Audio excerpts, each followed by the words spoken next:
pasok tayo sa loob. Mukha namang walang tear sa back part, although I haven't gone all the way to the back. We'll do that in a while. Medial meniscus, this is the body. Walang tears. Anterior horn ng medial meniscus, wala rin tears. Ito yung border ng anterior meniscus. And the cartilage sa tibia is no longer pristine and it's actually softening a bit. Nai-indent na.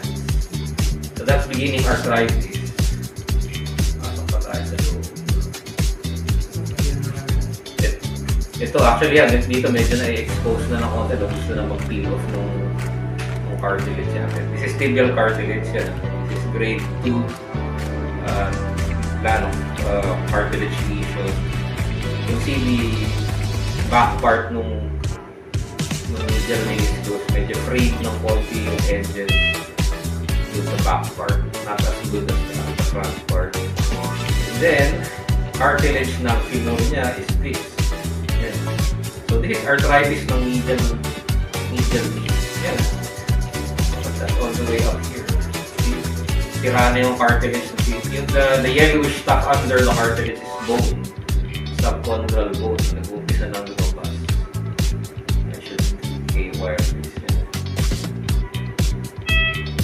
So that's what's causing yung niya, yung knee pain niya. Wala siyang meniscal tear, it's a bit of meniscal fraying, but she has medial compartment osteoarthritis. But we'll just clean the rough edges and then we're done. This is arthroscopic treatment.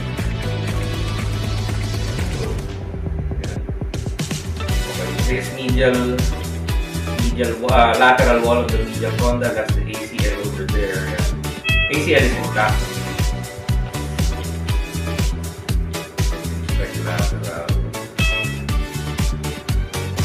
So this is lateral meniscus over here. Yeah.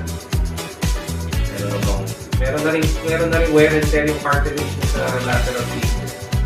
So yes, she has arthritis on both compartments of her knee. Pero yung femoral condyle on the lateral side still looks okay.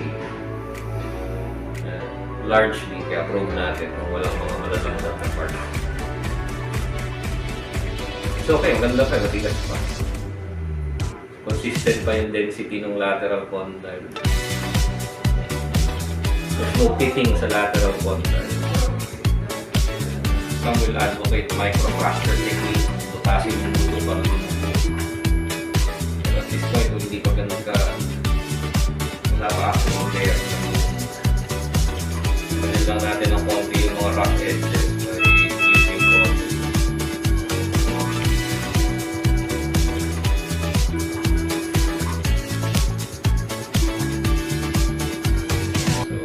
So, basically, it causes electrically charged heat.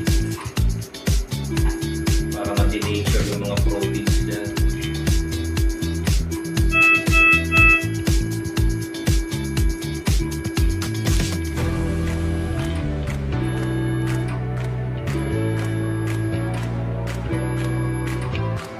Yan. Okay, tapos i-pump ninyo yung kana. Sige.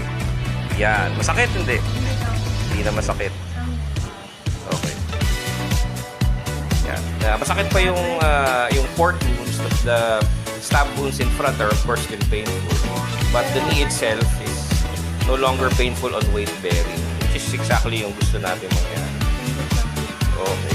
So, sige. Tapos lakad-lakad din. Okay. Mag-practice kayo maglakad-lakad. Hindi bawal maglakad. It's actually encouraged na igalaw ninyo yung tubig.